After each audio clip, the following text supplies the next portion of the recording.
Welcome everyone, I'm Doomlord and today I have another top 10 to you. Now, recently I've been watching a really cool show called Miraculous Ladybug. This show is awesome with great animation, great characters, and great fight scenes. One of my favorite parts is the villains. Each villain is always unique and that makes it interesting. And now, today, we are actually going to look at the motivation about the villains. Not the villains themselves, but why did they choose to be the villain in the first place? Because one thing about all villains is they always have a motivation to do something. They don't do it off of because they want to. People need motivations, like how superheroes need a motivation to save people. So, with all that being said, now we have for you the top 10 Miraculous Ladybug motivations. Number 10.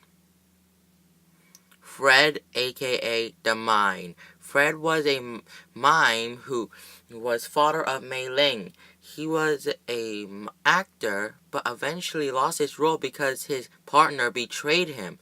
After that, Hawkmoth was able to get him since he was betrayed by his own partner. And I can understand this, since he was betrayed by someone he works with and lost the role he had.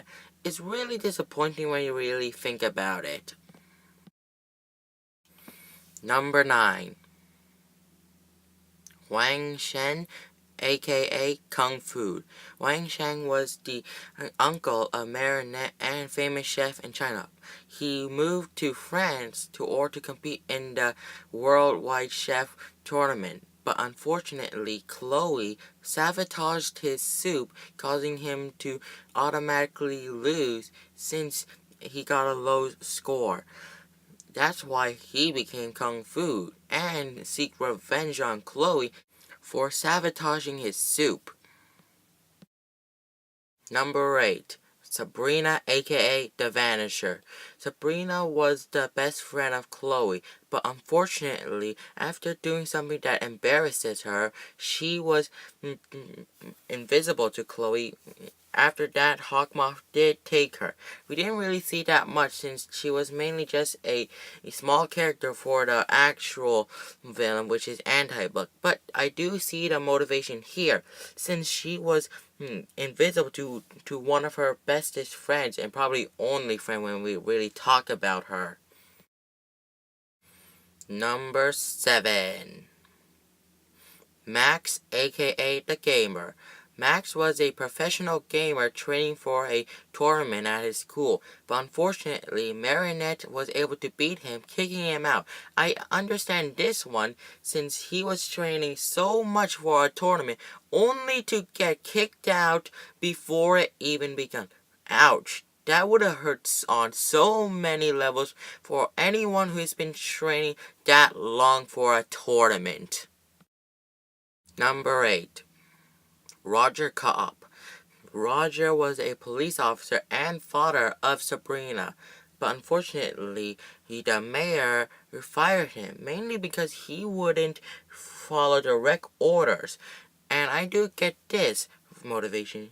The mayor expected him to break the law, and he was disappointed by a bunch of people in front of his own daughter. And I really get this, since the mayor tried to abuse his power. And yeah, I do get this one. Number 5. Awliya, aka Lady Wi-Fi.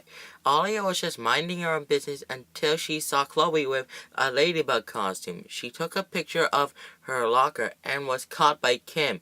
After an argument in the principal's office, Chloe won and got Awliya suspended for 1 week, while Chloe left unscathed. This was really tough, since it was very close, but I do get this one, since she was wrongfully accused, and I don't think anyone should be wrongfully accused for stealing unless there's 100% proof of something being stolen.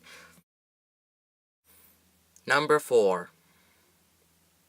Nathaniel, aka Evil Illustrator. Now, Nathaniel was just writing his comic as usual until the teacher caught him and sent him to the principal office. After that, he tripped, and then Chloe started to make fun of him. And I get this, because he was embarrassed because he had a crush on Marinette. And I get this, because once again, you're being embarrassed in front of your crush by a bully.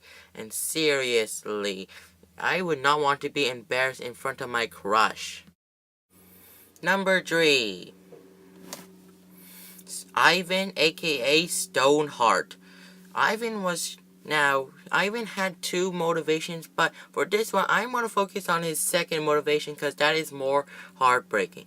Ivan wrote a song for his crush, Mei Lan, and sang it. But unfortunately, Mei Lan didn't hear it since Ivan was so loud, so she ran away. This disappointed him a lot since a crush rejected him just because he was loud, and I get that. Number 2. Kim, aka Dark Cupid. Now, Kim was going to propose to Chloe since he had a crush on her, but unfortunately, due to some unfortunate things, he was embarrassed, and Chloe was the one who did it to him. And of course he will be mad.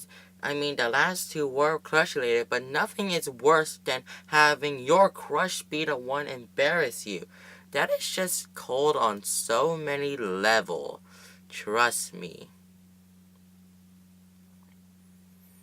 Now, let's get in some honorable mentions before number 1. Chloe, aka Antibug. Chloe caused at least half of the akumatizations on the entire episode, and it doesn't feel right to put her on the list. But she does have a good motivation, but not on the list.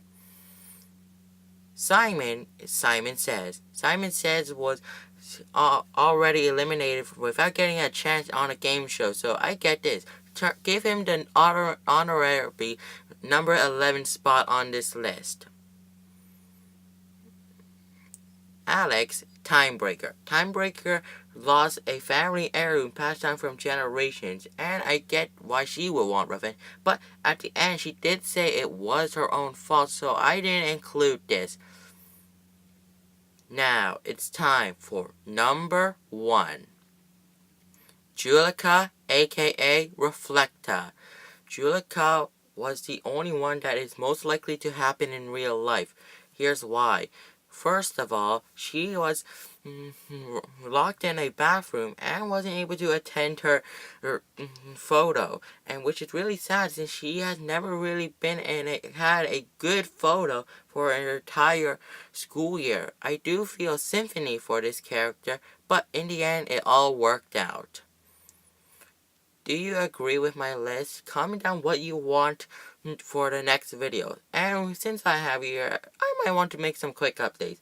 To start off, since school is coming back in, videos will take longer to produce since school is going to take up most of my time and I do need to relax. Anyway, I really hope you enjoyed this video, so thanks for watching and make sure to check out my other videos. It helps me out a lot. Goodbye.